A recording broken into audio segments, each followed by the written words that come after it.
হরে কৃষ্ণ। বন্দে জগৎপ্রিয় করো করুণাবতারো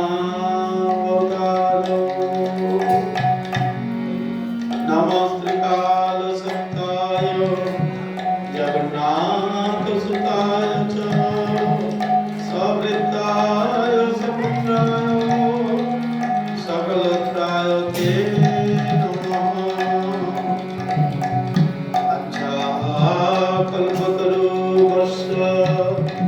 कृपा सिंधु पतितानां पावनेभ्यो वैष्णवेभ्यो नमो नमः। नारायणं नमस्कृत्य नरं चैव नरोत्तमं देवीं सरस्वतीं व्यासं ततो जयमुदीरये।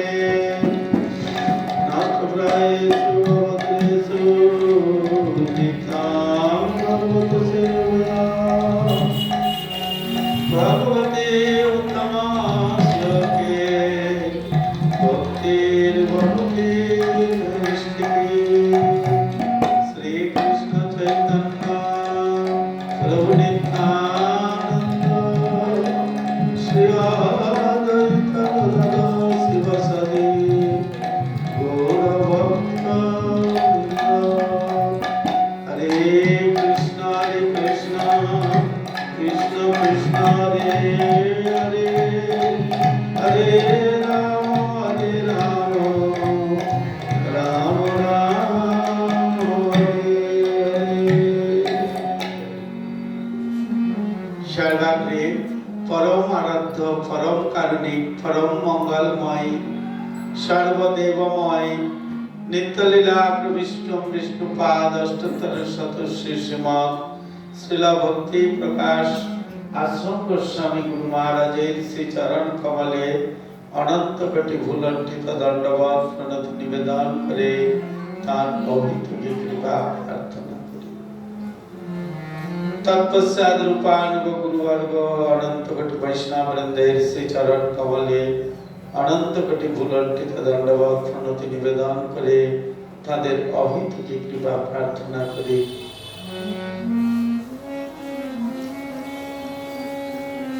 गुरु वैष्णवेर अपार करुणाय आज अभिन्न ब्रजधाम श्री नवदा भक्तिपीठ नवद्वीप मंडल अंतर्गत श्री गद्रुम धाम जा পৃথিবীর যতগুলি দ্বীপ আছে তার মধ্যে যেমন জন্মদ্বীপ হলো শ্রেষ্ঠ, আর জন্মদ্বীপের মধ্যে ভারতবর্ষ হলো শ্রেষ্ঠ, আর ভারতবর্ষের মধ্যে আবার এই নবদ্বীপ ধাম হলো সর্বশ্রেষ্ঠ স্থান। নবদ্বীপ ধাম এবং ব্রজভূমি শ্রী বৃন্দাবন ধাম এই দুটি ধামের মধ্যে কোনো রকম কোনো পার্থক্য নাই। তাই এই ধামে আমরা যে আসতে পেরেছি, আমরা যে এখানে একবার মাথা ঠেকাতে পেরেছি, এটা আমাদের কাছে অনেক সৌভাগ্যের ব্যাপার। জন্ম জন্ম সাধন করলেও ধামে জন্ম হয় না, ধামে আসতে পারে না। গুরু মহারাজ বলতেন ধামের কুকুরটিও আমরা গ্রামবাসীর থেকে অনেক শ্রেষ্ঠ। ধামকে সাধুগণ কত বড় উচ্চ স্থানে রেখেছেন, কিন্তু আমরা তার মর্যাদা জানি না। পরমেশ্বর ভগবানের ধাম এবং পরমেশ্বরের ভগবানের এই নাম সাধারণ বস্তু নয়। গুরু বৈষ্ণবের অর্থাৎ পরমেশ্বর ভগবানের যারা নিজজন, তাদের কৃপা ব্যতীত এই দুস্তর ভব সমুদ্র পার হওয়ার অন্য কোনো উপায় নাই, অন্য কোনো উপায় নাই। আবার যদি তাদের শ্রীচরণে চরণাশ্রিত হয়ে চরণাশ্রয় করে যদি সেই নাম জাপ, পুরাণ বলছেন, উপনিষদ বলছেন, যা সব কিছু বলছেন, সমস্ত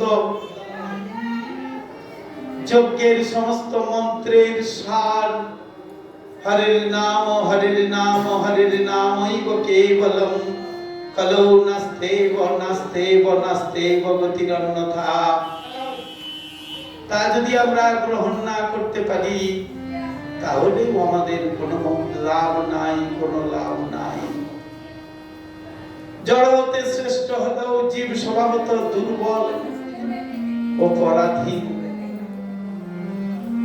একমাত্র ভগবানই জীবের নিয়ন্তা, পাতা ও ত্রাতা। জীব অনুচৈতন্য, ধর্মেশ্বর ভগবান হলেন বিভু চৈতন্য। তিনি বৃহৎ, তিনি বিরাট, তিনি স্বতন্ত্র। তাকে আমাদের এই ক্ষুদ্র বুদ্ধির দ্বারাই আমরা বুঝতে পারবো না। এমনকি তিনি যে আমাদের চোখের সামনে গৌরাঙ্গ মহাপ্রভু রূপে অবতীর্ণ হয়ে জগতের জীবকে, জগতের এই পতিত বদ্ধ জীবদের উদ্ধার করবার জন্য তিনি সন্ন্যাস গ্রহণ করে জগতে ফিরলেন, তাও আমরা বুঝতে পারবো না। আমরা পরম চৈতন্যের অধীন, আমরা পরম চৈতন্যের সেবক। পরম চৈতন্য ভগবানই জীবের একমাত্র আশ্রয়। এই জড় জগৎ তা হলো মায়ার নির্মিত, মায়ার দ্বারা নির্মিত হয়েছে এই জড় জগৎটি।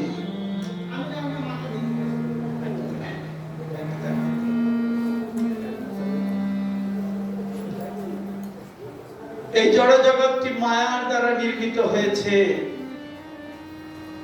জড় জগতের জীবের অবস্থিতি কেবল দণ্ডজনের কারাবাস। এখানে আমরা কারাবাস করছি, এটা কারাগার। মায়া এখানে কারাগার সৃষ্টি করে রেখেছে। মায়া সৃজে কারাগার, মায়া এখানে কারাগার সৃষ্টি করে রেখেছেন। আর মায়া কারাগার সৃষ্টি করে তিনি কি করছেন? সেই কারাগারে সকলকে বন্দী করে রাখতে চাইছেন। তাই তো আমরা বদ্ধ হয়ে আছি, আমাদের বদ্ধতা হয়ে গেছে, আমরা বদ্ধ, নিত্যবদ্ধ।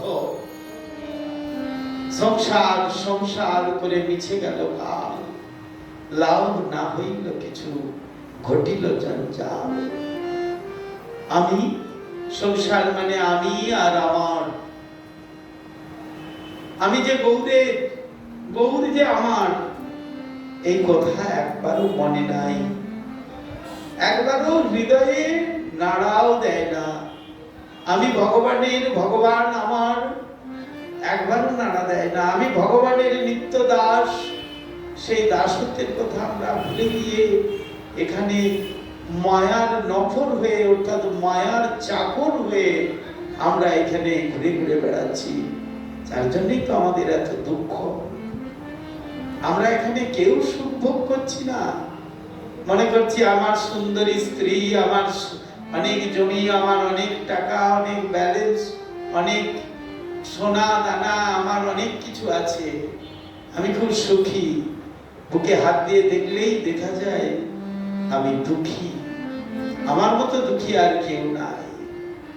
অনেক আছে, তার হয়তো সন্তান নাই, সন্তান আছে, সন্তান হয়তো খোড়া ল্যাংড়া বোবা খানা, একেবারে মেয়ের বিবাহ হয়েছে, মেয়ে আছে বাড়িতে, সংসারে পড়ে আছে। কে সুখী আছে? কেউ বুকে হাত দিয়ে বলতে পারবে আমি সুখী? ছেলে বড় হয়েছে, ছেলের সংসার হয়েছে, পিতা মাতাকে দেখে নাই। একটা সংসারে দুটো ছেলে হলে তিনটে হাঁড়ি। তিনটে হাঁড়ি কেন না? আমরা বুড়ো বুড়ি আলাদা খাই। কি করে খাও? আমরা এখনো রোজগার করি। আমি জানি না কিভাবে ভবিষ্যতে, কত বলে আমি গ্রামে গ্রামে, শহরে শহরে, নগরে নগরে, অনেক সারা ভারতবর্ষের প্রতিটি গ্রাম, অনেক গ্রাম নগরে গিয়েছি, দেখতে পাচ্ছি একই দুঃখ। এগুলো মায়া, মায়ার দ্বারা হাবুডুবু খাচ্ছি। যদি আমাদের জিভে কৃষ্ণ নাম, জিভাতে কৃষ্ণ নাম করতে পারি, তাহলে হৃদয়টা পরিষ্কার হবে। তখন আর এসব কিছু দুঃখ আমাদেরকে গ্রাস করতে পারবে না। যদি আমরা বুঝতে পারি আমি কৃষ্ণের নিত্য দাস, আমি অনুচৈতন্য, ভগবান বিভু চৈতন্য, ভগবান বৃহৎ, ভগবান বিরাট পুরুষ। আমরা কেন মায়ার দ্বারা মায়ার লাথি খাচ্ছি? তার কারণ হচ্ছে ভগবত বৈমুখ্য বশত, ভগবানের বিমুখতা। ভগবানে আমরা বিমুখ, ভগবানকে আমরা বিমুখ করে রেখেছি। আমরা মনে করছি কর্তা হি মন্যতে, আমরা নিজেদেরকে কর্তা মনে করছি। আমি কর্তা,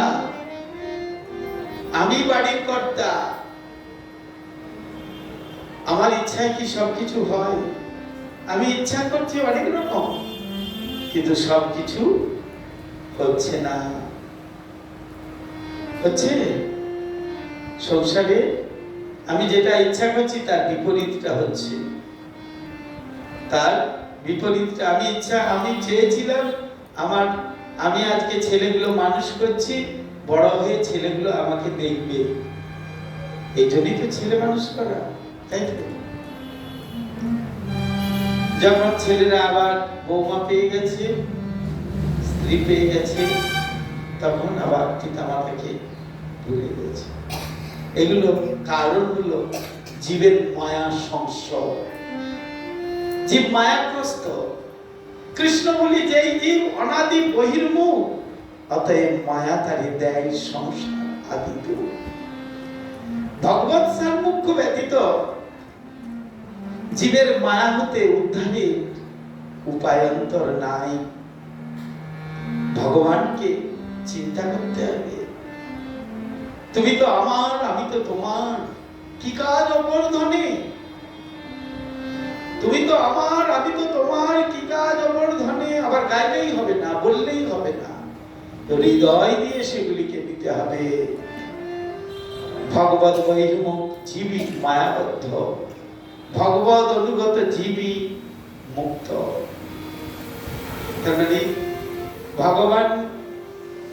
ভগবানকে যারা বিমুখ করে রেখেছেন, ভগবানের প্রতি যাদের বিমুখতা, তারা মায়াবদ্ধ,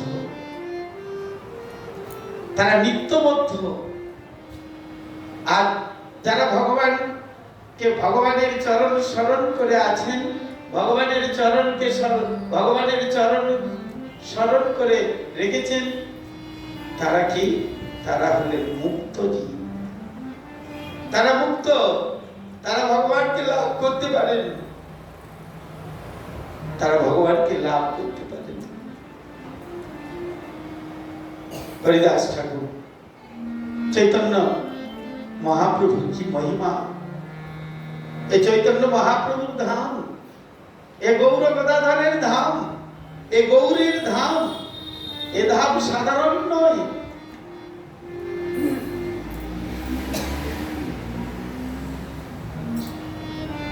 চৈতন্য মহাপ্রভুকে মহাবদান্য অবতার বলেছেন। কেন বলছেন? বারে বারে বলেছেন মহাবদান্য অবতার। রূপ গোস্বামী পাদ তার প্রণাম মন্ত্রে, তার স্তুতিতে কি বললেন? নমো মহাবদান্যায়। কেন? তিনি এসেছিলেন কি করার জন্য? অনরূপিত চরিম চিরাত করুণে অবতীর্ণ হলো, সমর প্রিয়তম উন্নত উজ্জ্বল রসাম সভক্তি শ্রিয়ম হরি পুরট সুন্দর দ্যুতি কদম্ব সন্দীপ্তিত সদা হৃদয় স্কন্দরে স্ফুরধ্রুব সচিনন্দন। তিনি কি করার জন্য এসেছিলেন? তিনি উন্নত এবং উজ্জ্বল যে রস, সেই রসটিকে প্রদান করার জন্য, জগতে বিস্তার করার জন্য, যে রস তার আগে পর্যন্ত তিনি যে অনেকবার, ভগবান যে অনেকবার অবতীর্ণ হয়েছেন, যুগে যুগে অবতীর্ণ হয়েছেন, কোন কালে কোন সময়ে কোন অবতারে সেই ভাবটি প্রকাশ করেন নাই। এই গৌর অবতারে, এই কল্পে, এই গৌর অবতারে স্বয়ং ভগবান কৃষ্ণচন্দ্র গৌরাঙ্গ শরীরধারী, শ্রী চৈতন্য শরীরধারী, বৈরাগ্য বিদ্যা নিজ ভক্তি যোগ শিক্ষার্থ মেকম। ভগবান বৈরাগ্য বিদ্যা কি, উন্নত উজ্জ্বল রস কি, উন্নত উজ্জ্বল রস কি? প্রেম রস। প্রেম রস মানে এই যুবক যুবতীর প্রেম, সেই প্রেম না। প্রেম শ্রীমতী রাধারানীর কি রকম প্রেম, কৃষ্ণকে কিভাবে সুখ দিয়েছেন, কৃষ্ণ কিভাবে সুখী হয়েছেন, সেই প্রেমের কথা প্রচার করার জন্য জগৎ, সেইটি হলো উন্নত উজ্জ্বল রস। সেই রসটিকে প্রচার করার জন্য জগতে স্বয়ং ভগবান কৃষ্ণচন্দ্র তিনি গৌরাঙ্গ রূপ ধারণ করে বৈরাগ্য বিদ্যাকে জগতে প্রকাশ করে ভক্তি কি, তার প্রতি কিরকম ভাবে ভক্তি করতে হয় তিনি তার নিজে দেখিয়ে দিলেন। আরে আমরা যে বদ্ধ জীব, এই বদ্ধ জীবগণ কিভাবে গতকাল বলেছিলাম, বদ্ধ জীবগণ সাধন কবে, সাধনার দ্বারা ভগবানের কৃপা লাভ করলে মায়ার যে রজ্জু, মায়ার যে সুদৃঢ় রজ্জু, মায়ার যে সুদৃঢ় রজ্জু, সেই রজ্জুকে ছেদন করতে সমর্থ হন। মহর্ষিগণ অনেক বিচার করে 3 প্রকার সাধন নির্ণয় করেছে। কি কি? কর্ম, জ্ঞান এবং ভক্তি। তিনটিকে তিনি করেছেন। তারা মহর্ষিগণ 3টি সাধনা দিয়েছেন। কি কি দিয়েছেন না? কর্ম দিয়েছেন, জ্ঞান দিয়েছেন, আর পরে ভক্তি দিয়েছেন।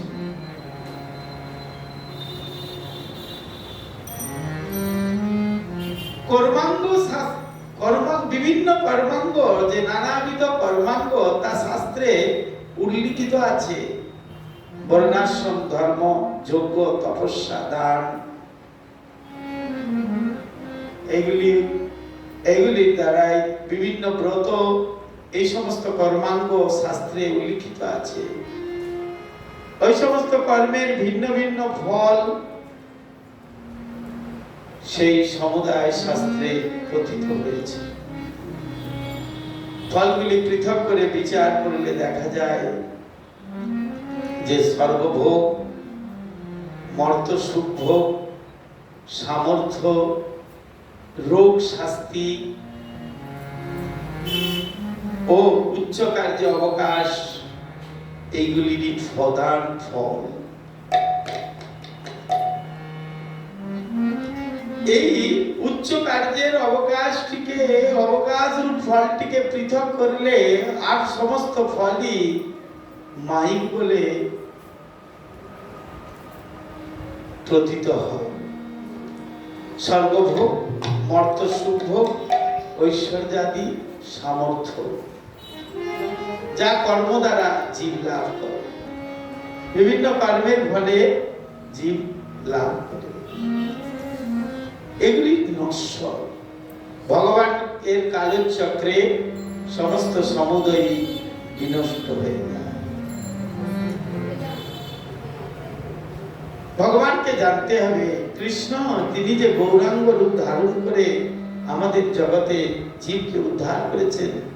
হরিদাস ঠাকুর তার জন্ম কোথায় হয়েছিল? যবনকুলে। তাকে তিনি নামাচার্য করলেন। মায়ার কি কার্যকলাপ? মায়া এসেছে হরিদাস ঠাকুরের কাছে, মায়া এসেছে।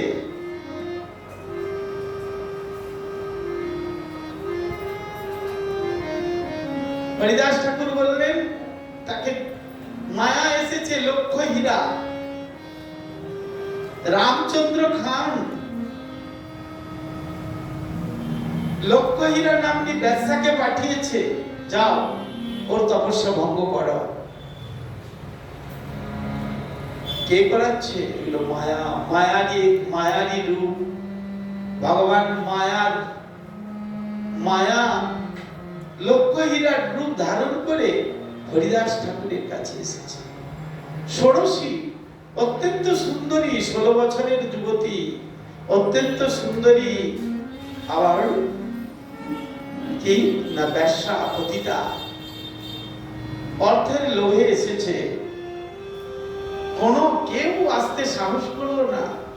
রামচন্দ্র খান জমিদার পাঠিয়েছে, কেউ আসতে সমর্থ হয় নাই, কেউ আসতে সাহস করে নাই। 16 বছরের নারী যুবতী, সে বলল আমি যাব। চলে এলো, এসে তার যা কার্যকলাপ দেখাতে লাগলো। হরিদাস ঠাকুর তাকে নিরাশ করলেন না। হরিদাস ঠাকুর বললেন তুমি অপেক্ষা করো, তোমার আশা আমি পূর্ণ করব, কিন্তু আমার নামের সংখ্যা তো পূর্ণ হয় নাই। আমি যে 3 লক্ষ নাম জপ করব এই প্রতিশ্রুতিবদ্ধ হয়েছি নিত্য, এই নাম জপটি আমি আজ করে নি, তারপর তোমার আশা পূর্ণ করব, তুমি বসো এখানে। সেই ব্যবসার নাম শুনছি, হরির নাম, অনেক রকম ভাবে রাত্রে চেষ্টা করছে, অনেক রকম ভাবে চেষ্টা করছে তাকে ভ্রষ্ট করার জন্য।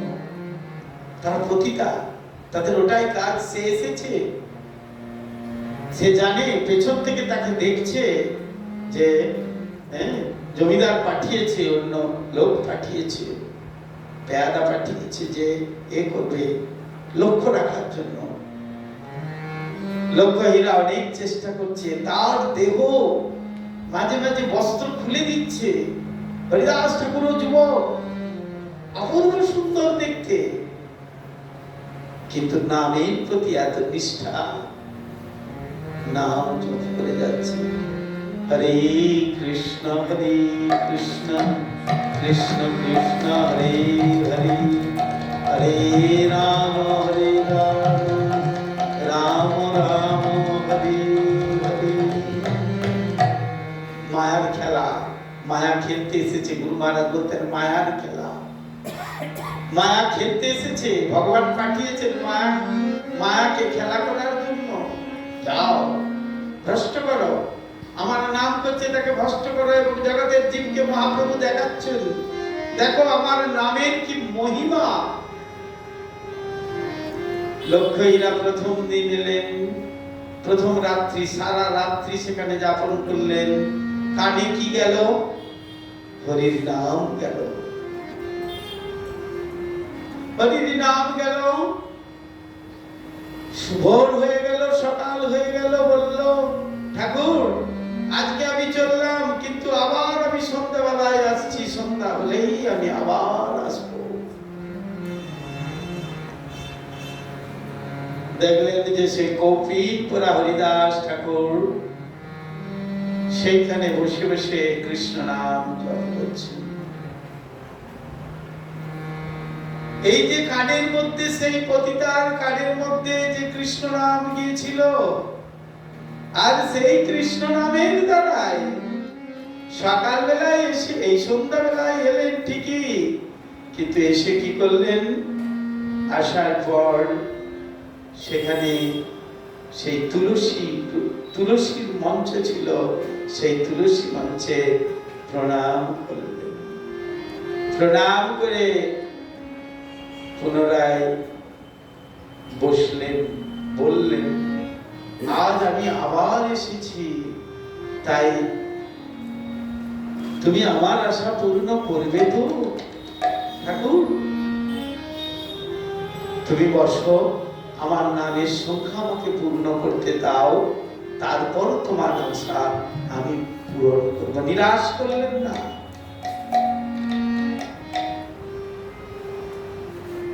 মায়া খেলছে, অনেক রকমের পাকে প্রকারে চেষ্টা করছে, আর মাঝে মাঝে আবার হরিদাস ঠাকুর কৃষ্ণ নাম করছেন, হরে কৃষ্ণ কৃষ্ণ কৃষ্ণ হরে হরে, হরে রাম রাম রাম হরে হরে। সেই নাম করছেন, আর নাম করতে করতে মাঝে মাঝে নাম করছেন, আর সেই নামে তালে তালে সে আবার সেই ব্যবসা আবার নাম করতে আরম্ভ করছে। কৃষ্ণ কৃষ্ণ বলছে, হরে কৃষ্ণ বলছে, কৃষ্ণ নাম বলছে। আর সঙ্গ কতগুলো, মায়াও সাধু সঙ্গের প্রভাব লাভ করছে, মায়া সাধু সঙ্গের প্রভাব লাভ করছে। সাধু সঙ্গের প্রভাবে মায়াও কৃষ্ণ নাম করছে। আশ্চর্য ব্যাপার, মায়াও সাধু সঙ্গ করে কৃষ্ণ নাম করছে। বৈষ্ণবের সঙ্গ হয়েছে, উচ্চ বৈষ্ণবের সঙ্গ হয়েছে। তাই সেই দিন প্রায় সারা রাতি মাঝে মাঝে কৃষ্ণ কৃষ্ণ নাম করেছে। প্রায় ভোর হয়ে এসেছে, শরীর অনেক দেখিয়েছে, চেষ্টা করেছে, কিন্তু যারা নামের মধ্যে লিপ্ত থাকে, নাম এমন জিনিস যে নাম করতে করতে কোনো দিকে তার মন আর যায় নাই। তাই তো মহাপ্রভু তাকে নামাচার্য করেছেন, নামের আচার্য করেছেন। হরিদাস ঠাকুর আবার লক্ষ্যহীরা চলে গেল, বলল আমি আবার আসবো। জমিদারের কাছে দেব বলেছিল আমি একদিনের মধ্যেই ওনাকে ভ্রষ্ট করে দেবো, কিছুক্ষণের মধ্যেই ভ্রষ্ট করব। একদিন, এক রাত গেল, 2 রাত গেল। রাত্রিটাই তো তমগুণ, রাত্রির সময়টাই তো তামসিক গুণগুলো আকর্ষিত হয়ে যায়। আবার রাত্রিবেলা এলে, সন্ধ্যার সময় লক্ষ্যহীরা এসেছে। লক্ষ্যহীরা এসে লক্ষ্যহীরা বলছে, ঠাকুর এসে তুলসীকে প্রণাম করেছে। তারপরের দিন হরিদাস ঠাকুরকে প্রণাম করেছে। হরিদাস ঠাকুরকে প্রণাম করে, হরিদাসকে যখন প্রণাম করেছে, তার প্রতি তার কৃপা হয়ে গেছে। সেই দিন সে সারা রাত্রি সেই হরিদাস ঠাকুরের সঙ্গে হরে কৃষ্ণ নাম করেছে। হরিদাস ঠাকুর হরে কৃষ্ণ কৃষ্ণ কৃষ্ণ হরে হরে, হরে রাম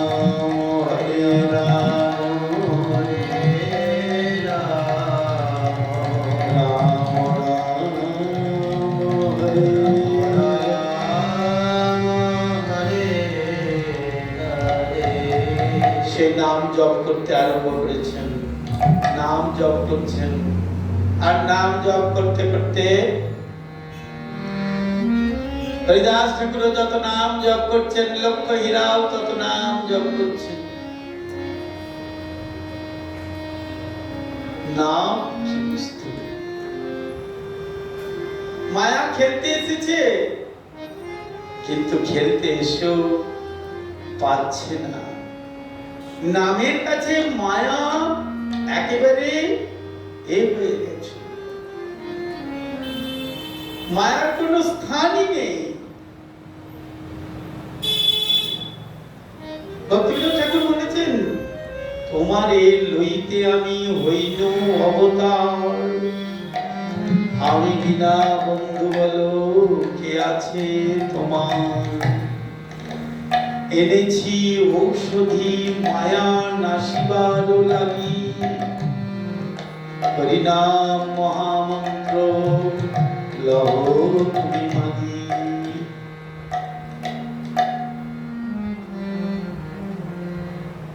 জীব হরির নাম করতে চায় না, জিভাতে হরির নাম করতে চায় না। নামের কি ফল?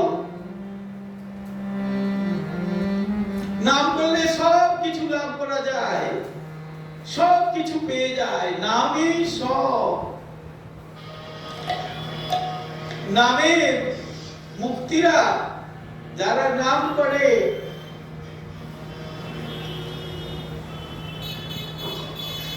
তাদের কাছে মুক্তি পরে করুন, পাঠ হচ্ছে পরে করুন। আচ্ছা,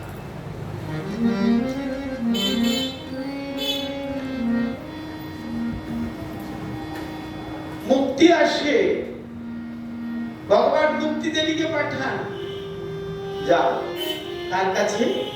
না, ওই যে সাধনা করছে, যিনি নাম করেন তিনি কি বলেন? না, আমার মুক্তি লাগবে না, আমার মুক্তি চাই না, আমি মুক্তি পেতে চাই না।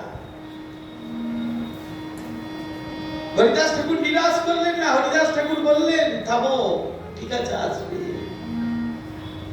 সারা রাত্রি লক্ষ্য হীরা কৃষ্ণ নাম করতে লাগলেন।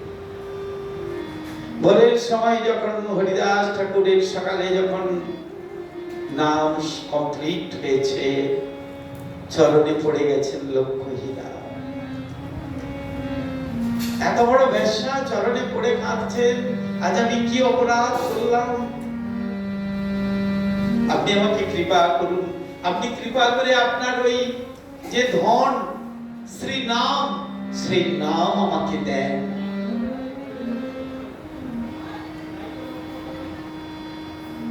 এই নামের প্রভাবে মায়া যে খেলা করতে এসেছিল, সেই মায়া কি হয়ে গেল? পরম বৈষ্ণবী হয়ে গেল, পরম মহান্তি হয়ে গেল। তাকে দর্শন করার জন্য হরিদাস ঠাকুর চলে যাচ্ছেন। যাওয়ার সময় তিনি তাকে নাম দিয়ে গেলেন।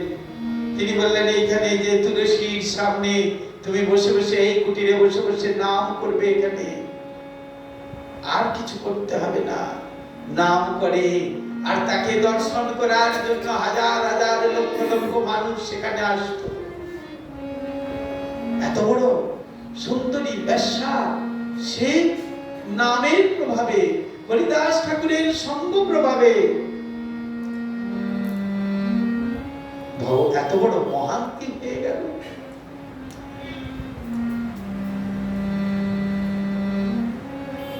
নামের কি গুণ! শুদ্ধ ভক্ত এবং নাম শুদ্ধ ভাবে যদি একবার এই জিভায় শ্রী নাম, হরির নাম করা যায়, তার কত গুণ!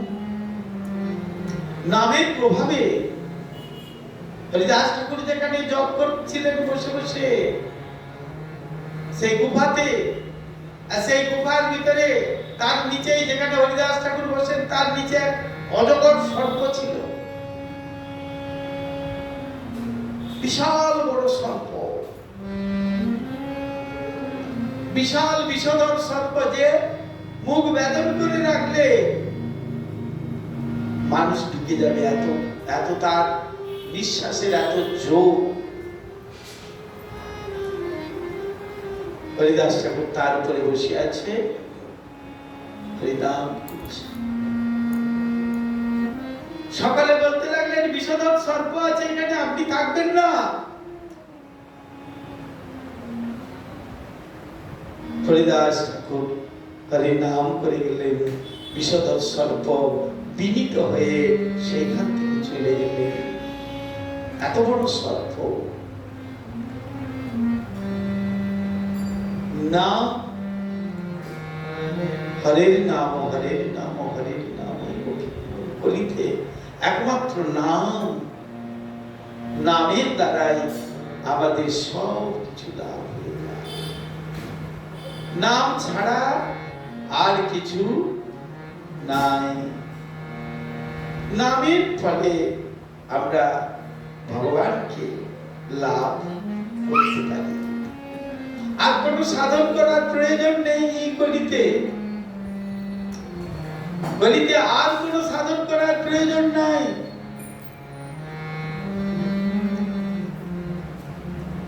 কলিতে সাধন করতে হবে হরি নাম। ন সাধয়তি মাং যোগ না সাংঘম ধর্ম উদ্ধব। হে উদ্ধব, কর্মযোগ, সাংখ্যযোগ, বর্ণাশ্রম ধর্ম, বেদ পাঠ, তপস্যা, বৈরাগ্য আমাকে প্রসন্ন করে না। তীব্রেণ ভক্তি যোগেন, তীব্র ভক্তি কেবল আমাকে প্রসন্ন করতে পারে। আর কলিতে সেই তীব্র ভক্তি হলো গুরু বৈষ্ণবের চরণে শরণাগত হয়ে শ্রী হরির নাম। কি বললেন? ভক্তি ভক্তির মমর্জিতা, ন সাধয়িত মাং যোগ ন সাংখ্যং ধর্ম উদ্ধব ন শ্রদ্ধায় তপস্ত্যাগ যথা ভক্তির মমর্জিতা। বললেন উদ্ধব। উদ্ধবকে শ্রীমদ্ ভাগবতমে আমরা দেখতে পাই একাদশ স্কন্ধে, দ্বাদশ স্কন্ধে, সেখানে অনেক উপদেশ প্রদান করে গেছেন। উদ্ধব জিজ্ঞাসা করছেন কি করবে? এই যে কলিযুগ আসছে, মানুষ কি করবে? আগে তো অনেক রকম ছিল। সত্য যুগে একরকম ছিল, তপস্যা করত, ধ্যান করত। ত্রেতা যুগে ছিল যজ্ঞ, দাপর যুগে ছিল পরিচর্যা, অর্জন। কলিযুগের মানুষ কিভাবে এ করবে? না তীব্র ভক্তির দ্বারা আমাকে প্রসন্ন করতে পারবে। তীব্র ভক্তি করে যদি কেউ হরির নাম গ্রহণ করে, আমার নাম গ্রহণ করে, তাহলে বেদ পাঠ নয়, তপস্যা নয়, বর্ণাশ্রম ধর্ম পালন করলেও নয়, সাংখ্যযোগ পালন করলেও নয়, কর্মযোগ পালন করলেও নয়, একমাত্র কি যোগ? ভক্তি যোগ। ভক্তি যোগের দ্বারাই, ভক্তির দ্বারাই আমাকে প্রসন্ন করতে পারে। আর সেইটি হলো নাম। ভগবানের প্রসন্নতা লাভ করবার কারণ ভক্তি ব্যতীত আর কিছু নাই। আর এই কলিতে সাধন ভক্তি হলো এই যে নববিধ ভক্তি। কি ভক্তি? 9টি ভক্তি আছে। শ্রবণ, ভগবানের কথা শ্রবণ করতে হবে। কি করতে হবে? ভগবানের কথা শ্রবণ করতে হবে। নিষ্ঠা ভরে ভগবানের কথা শ্রবণ করতে হবে। শুদ্ধ ভক্তের শ্রীমুখে ভগবানের কথা শ্রবণ করতে হবে। ভগবানের নাম, রূপ, গুণ, লীলার কথা শ্রবণ করতে হবে। ভগবানের কথা কীর্তন করতে হবে।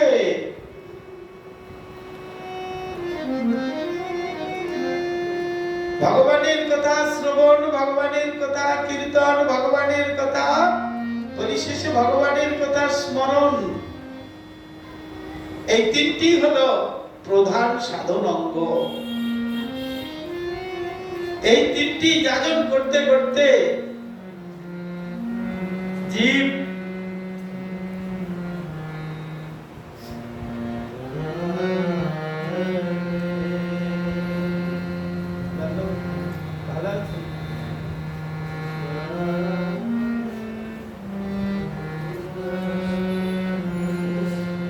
এই তিনটি যাজন করতে করতে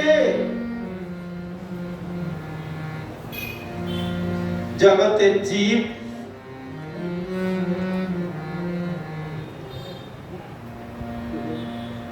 এই তিনটি ভক্তি, যে নববিধা ভক্তি, এই তিনটি যাজন করতে করতেই যখন পূর্ণরূপে আত্মসমর্পণ হবে, তখন ভগবান শ্রী গোবিন্দকে লাভ করতে পারবে, তার আগে লাভ করতে পারবে না। ভগবানের রূপ, ভগবানের গুণ, ভগবানের লীলা, ভগবানের নাম, এই চারটি বিষয়েরই শ্রবণ, কীর্তন আর স্মরণ হয়। কি কি?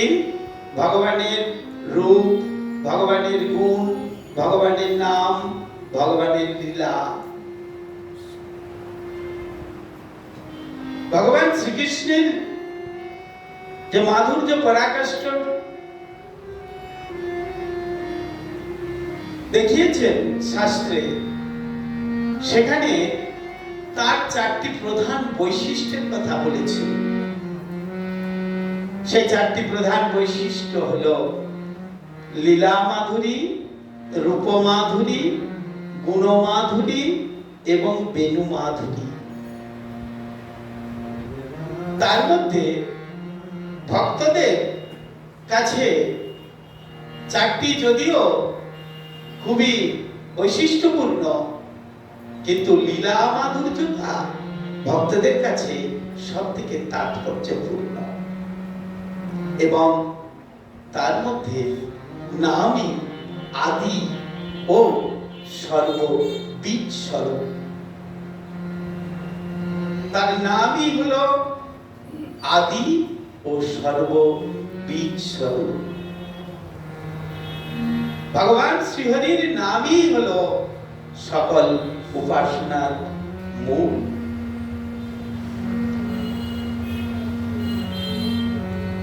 একটু আগেও বলেছি, এখনো বলেছি, আগেও গতকালও বলছিলাম যে হরের নাম, হরের নাম, হরের নামৈব কেবলম কলো নাস্তেইব নাস্তেইব নাস্তেইব গতির অন্যথা।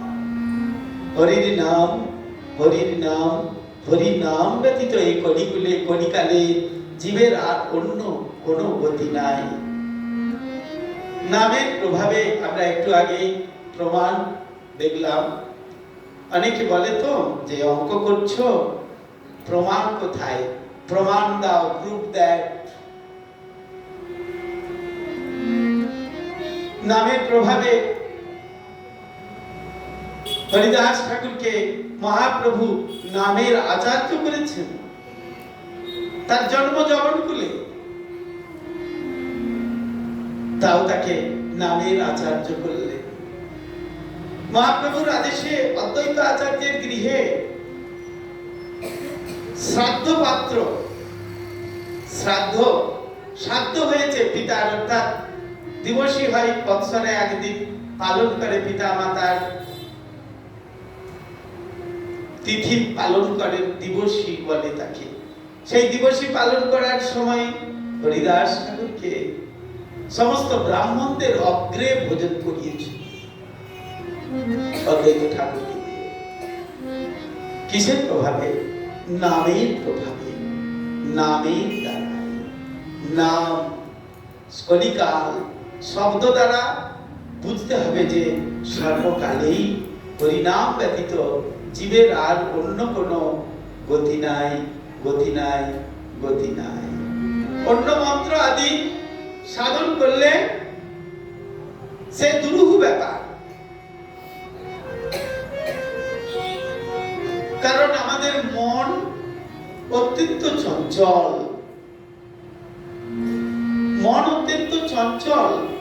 সহজে আমাদের মনকে বশীভূত করা সহজ হয় না, সহজে হচ্ছে না, মনকে বশীভূত করা যাচ্ছে না। তাই ভগবান শ্রী গৌরাঙ্গ সুন্দর বললেন, তার মহাবদান্যতা দ্বারা প্রকাশিত হলো। আকণ্ঠ প্রসাদ সেবা করো। যদি কেউ, এই যে আমরা ধামে এসেছি, ধামে এসে ধামের বৈশিষ্ট্য, বিশেষ করে এই নবদ্বীপ ধামের বৈশিষ্ট্য হলো যে ধামেতে আমরা যদি খাই, আমরা তো বলি খাই, আমরা ভাত খাচ্ছি বা তরকারি খাচ্ছি, আমরা যদি খাবার খাই ধামে এসে, এই যে প্রসাদ যেটা সাধুগণ বলছেন আমরা ভগবানকে নিবেদন করে ভগবানের নিবেদিত প্রসাদ তোমাদের তুলে দিচ্ছি। ভগবানের ভক্তের দ্বারাই পাচিত রান্না, যেটি ভগবানকে নিবেদন করা হচ্ছে, সেই ভগবানের প্রসাদ, সেই প্রসাদ দ্বারা সকলকে জিহ্বা সন্তুষ্টি লাভ করছে। তাহলে সেগুলি প্রসাদ, সেগুলি যদি কেউ খায়, যদি বলে আমি খাচ্ছি, তাহলেও এই ধাম এত করুণা সাগর, যে ধামে গৌরগুণ ধাম বলেছেন, এই ধামে যদি কেউ প্রসাদ পায়, আকণ্ঠ কণ্ঠ ভরে এত দূর পর্যন্ত, গলা পর্যন্ত প্রসাদ পায়, যদি মনে করে যে প্রসাদ পেলাম। আর আমার গুরুদেব বলতেন, যদি কেউ এই ধামে, তার গুরুদেব বলেছেন, যদি কেউ এই ধামে এসে, তোমরা ধামের কুকুরও হতে পারবে না। ধামের কুকুর এখানে প্রসাদ খায়, প্রসাদ খেয়ে তারা শুয়ে থাকে, যে তাদের সেটাও পুণ্য, সেটাও স্বীকৃতি, তারা ভগবত ধামে বৈকুণ্ঠে পৌঁছাতে পারবে। তোমরা ধামের কুকুরও হতে পারবে না। তো সেই ধামেতে যদি কেউ প্রসাদ পেয়ে বিশ্রাম করে, কোনো কুচিন্তা, কোনো খারাপ চিন্তা না করে, যদি শুয়ে বিশ্রাম করে নিদ্রা যায়, তাহলেও তার দণ্ডবত প্রণামীর সমান। এই ধাম এত করুণাশীল, তার জন্য ধামে আসতে হয়, প্রত্যেক বছর ধামে আসতে হয়। ধামে এসে ভগবানের চিন্তা করতে হয়, গুরু বৈষ্ণবের চরণে কিভাবে শরণাগত হব তার চিন্তা করতে হয়, তার স্মরণ করতে হয়। বাড়ি থেকে আমাদের চিন্তা করতে হয় যে আমরা সারা জীবন শুধু অর্থ অর্থ অর্থ রোজগার করলাম, একটা বাড়ি বানালাম, একটা টাকা ব্যাংক ব্যালেন্স করলাম, এত কিছু করলাম, ছেলে মেয়ে সব মানুষ করলাম, সব কিছু করলাম, কিন্তু আমরা ধামে যেতে পারলাম না। ধাম পরিক্রমা, বিশেষ করে আবার পরিক্রমা, এই ধামে যদি একটুখানি হাঁটাহাঁটি করি, আমরা পরিক্রমার ফল লাভ হয়। ধাম পরিক্রমার ফল লাভ হয় আমরা যদি হাঁটি। আবার যদি সাধু সঙ্গে যাই, সাধুদের কাছে যাই, তারা যখন হরিকথা বলেন, হরিকীর্তন করেন, তা যদি শ্রবণ করি, সেটা যদি চিত্তে যায়, আমাদের চিত্তে লাগাতে পারি, একবার তাকে যদি ফলপ্রসূ করতে পারি, will go back home, back to Godhead. আমরা অবশ্যই ভগবত ধামে পৌঁছাতে পারবো। ভগবত ধামে পৌঁছানোর এটাই রাস্তা, আর অন্য কোনো রাস্তা নাই নাই নাই। সাধু সঙ্গ, ধাম পরিক্রমা, আর অন্য কোনো এই নাই, ভগবানের সাধনই নাই। সাধু সঙ্গে এলে কি হয়? সাধুর কাছে হরিকথা শ্রবণ হয়, আর শ্রবণ হতে হতে কি হয়? একবার কৃষ্ণ বলে, যেমন একটু আগেই বললাম যে লক্ষ্য হীরা হরিদাস ঠাকুরের কাছে এসে প্রথম দিন থেকেই তার একটু একটু করে ভক্তি সঞ্চয় হতে আরম্ভ করলো। তারপরের দিনে মাঝে মাঝে কৃষ্ণ নাম বলতে লাগলো। তারপরের দিন একেবারে সারা রাত কৃষ্ণ নাম বলতে বলতে হৃদয় তার পরিষ্কার হয়ে গেল, আর সঙ্গে সঙ্গে সে ভগবানের ভক্ত নয়, শুধু পরম মহান্তি হয়ে গেল। তাকে দর্শন করার জন্য লক্ষ লক্ষ লোক আসতে শুরু করলো। তাই আমাদের সেইগুলি চিন্তা করতে হবে। নাম চিন্তামণি কৃষ্ণ চৈতন্য রস বিগ্রহ, সাধারণ কিছু না। নামের কথা বলেছেন। আমরা দেখতে পাই, নামাষ্টকে গেলে আমরা দেখতে পাই, শ্রীল রূপ গোস্বামী পাদ বললেন, নাম চিন্তামণি কৃষ্ণ চৈতন্য রস বিগ্রহ, পূর্ণ শুদ্ধ, সাধারণ বস্তু নয়, পূর্ণ শুদ্ধ নিত্য মুক্ত অভিন্ন মান নাম নামিন। নাম ভগবানের দুই প্রকার আবির্ভাব। এক হচ্ছেন তার বিগ্রহ, অর্থাৎ নামী। নামী মানে কৃষ্ণ, তিনি বিগ্রহ রূপে আছেন। আর নাম, তার নাম যে কৃষ্ণ নাম, তত্ত্ব এই যে শ্রীকৃষ্ণই সর্বশক্তিমান, তার নামের দ্বারা আমরা উপলব্ধি করব। নাম যিনি করবেন, নাম যদি কেউ করেন তিনি উপলব্ধি করতে পারবেন, নাম যিনি না করবেন তিনি উপলব্ধি করতে পারবেন না। আমাদের গুরু মহারাজ সদা সর্বদাই কৃষ্ণ নাম, তিনি তার অপ্রকট লীলার সময়ও জিভাতে কৃষ্ণ নাম করেছেন। কৃষ্ণ নাম, নামের এমন নাম এমন জিভায় তিনি করবেন সদা সর্বদাই জিভা আগে, জিভার অগ্রেতে চলে। কৃষ্ণ নাম ধরে কত বল, বিষয় বাসনা নলে মোর হৃদি সদা জলে।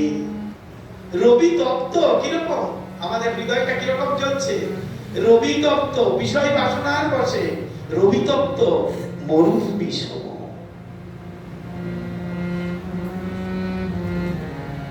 কর্ণরন্ধ্র পথ দিয়া হৃদি মাঝে প্রবেশিয়া, কীর্তনে আছে না, কানের ভিতর দিয়া মরমে পশিল গো।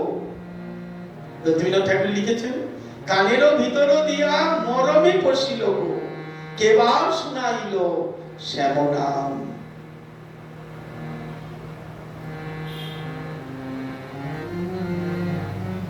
নাম এমন জিনিস, ভগবানই স্বয়ং নাম রূপে অবতীর্ণ হয়েছে। চৈতন্য কৃষ্ণ চৈতন্য রস বিগ্রহ, নাম চিন্তামণি কৃষ্ণ চৈতন্য রস বিগ্রহ। কর্ণরন্ধ্র পথ দিয়া যদি কেউ নাম করতে পারেন, নাম যদি করেন, তাহলে কি হয়? কর্ণরন্ধ্র পথ দিয়া হৃদি মাঝে প্রবেশিয়া কি হয়? রবীন্দ্রনাথ ঠাকুর বললেন, পরিসয় সুধা অনুপম। সাধারণ ব্যাপার না, তখন কি হয়? অমৃত, অমৃত আস্বাদন হয়, অমৃতের সাগরে নিমজ্জিত করে। চিত্তরূপ দর্পণে ময়লা পড়েছে, ময়লা বহু জনি ভ্রমণ করতে করতে করতে করতে চিত্তরূপ দর্পণে ময়লা পড়ে গেছে। সেই ময়লাকে পরিষ্কার করতে পারেন একমাত্র কৃষ্ণ নাম। কৃষ্ণ নামের দ্বারা, সেই কৃষ্ণ নাম নিজে নিজে করলে হবে না, সেই সদ্গুরুর চরণে আশ্রিত হয়ে আশ্রয় গ্রহণ করে ভগবানের নাম গ্রহণ করতে হবে, তবে আমরা ভগবত ধামে ফিরে যেতে পারবো।